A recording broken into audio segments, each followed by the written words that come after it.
Hola, ¿qué tal estáis amigos? Gimana kabar kalian teman-teman? Kembali bersama Donfai dalam episode numero 62, episode ke-62. Bagi yang baru bergabung silahkan untuk segera subscribe, dan yang sudah bergabung saya ucapkan muchas gracias. Semoga kalian semua dalam keadaan yang sehat ya. Dalam kesempatan kali ini Donfai akan mengajak belajar teman-teman mengenai los signos de puntuación dalam bahasa Spanyol. Mari kita mengenal tentang los signos de puntuación dalam bahasa Spanyol. Sekarang mari kita belajar mengenai los signos de puntuación atau tanda baca dalam bahasa Spanyol. Tanda baca, yaitu koma, titik, tanda kurung, dan lain-lain membuat teks lebih mudah dibaca dan dipahami.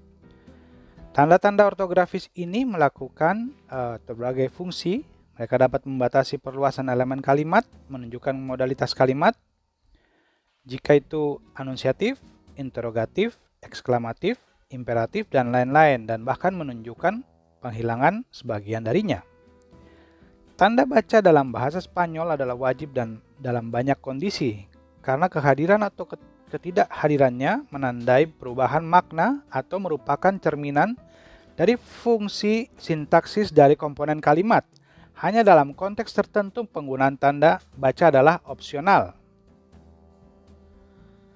Koma adalah tanda baca yang menandai jeda singkat di antara kalimat dan wajib dalam kasus tertentu. Punto atau titik digunakan untuk menandai akhir kalimat deklaratif secara grafis, afirmatif atau negatif. Intinya mengikuti aturan penulisan berikut. Ditulis di sebelah kata yang mendahulunya, kata berikutnya ditulis meninggalkan ruang kosong, kata berikutnya selalu dikapitalisasi. Titik menerima nama yang berbeda sesuai dengan akhir kalimat, paragraf atau teks. Punto y seguido, titik dan sambung di baris. Jika berikutnya dalam paragraf yang sama kalimat lain dimulai.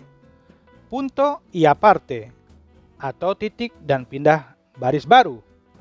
Jika kalimat yang Anda akhiri adalah kalimat terakhir dalam paragraf dan yang lain dimulai di baris baru. Punto y final, titik dan berakhir, jika akhiran kalimat adalah yang terakhir dalam teks. Dos puntos atau tanda titik dua memperkenalkan sesuatu yang berhubungan dengan apa yang disajikan sebelumnya. Contohnya, pencacahan, penjelasan, kesimpulan, dan lain-lain. Setelah titik dua, ditulis huruf kecil, kecuali saat memperkenalkan pernyataan dengan gaya langsung. Selain itu, mereka berfungsi untuk mengekspresikan jam dengan angka. Punto y koma atau titik koma mewakili jeda yang lebih kuat dari koma dan lebih lemah dari titik. Ini digunakan dalam enumerasi dan daftar, bersama dengan konjungsi dan antara dua kalimat independen yang terkait secara semantik. Puntos sustantivos atau tanda titik-titik adalah tiga titik berurutan yang digunakan untuk menunda pidato atau menyela untuk tujuan ekspresif. Signo de exclamación atau tanda seru, dan signo de interrogación atau tanda tanya secara grafis menandai awal dan akhir intonasi dari seruan atau pertanyaan. Dalam bahasa Spanyol mereka adalah tanda ganda, pembukaan dan penutupan, yang wajib ditulis di awal dan di akhir kalimat.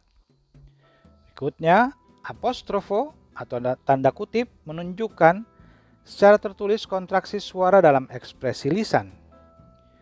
Selanjutnya, parentesis atau tanda kurung membingkai pernyataan yang memberikan informasi tambahan, sekunder atau klarifikasi tentang pesan utama. Tanda kurung biasanya memiliki spasi sebelum dan sesudah di luar, tetapi tidak di dalam. Berikutnya, la raya atau garis membingkai item dalam pernyataan atau memperkenalkan intervensi setiap karakter dalam dialog. El guion atau tanda hubung lebih sempit dari tanda garis, terutama digunakan untuk menunjukkan di akhir baris bahwa sebuah kata tidak sesuai dengan panjangnya dan melanjutkan ke baris berikutnya. Ini juga memungkinkan kita untuk membentuk kata majemuk. Selanjutnya, las comillas atau tanda kutip double atau tunggal digunakan dalam reproduksi kutipan judul atau kata-kata dari bahasa lain. Ini menjadi materi pembelajaran baru untuk kalian semua ya teman-teman, los signos de puntuación, yang memberikan arahan dalam suatu frase atau kalimat. Muchas gracias amigos, semangat belajar dan tonton terus Donfy. Bueno chicos, semua kalian suka dengan materi yang telah disajikan ya, dan jangan lupa untuk terus mempelajarinya. Sampai di sini dulu perjumpaan kita dan jangan lupa untuk subscribe, like, dan aktifkan tanda notifikasi serta share Donfy ke semua teman-teman. Muchas gracias, hasta pronto.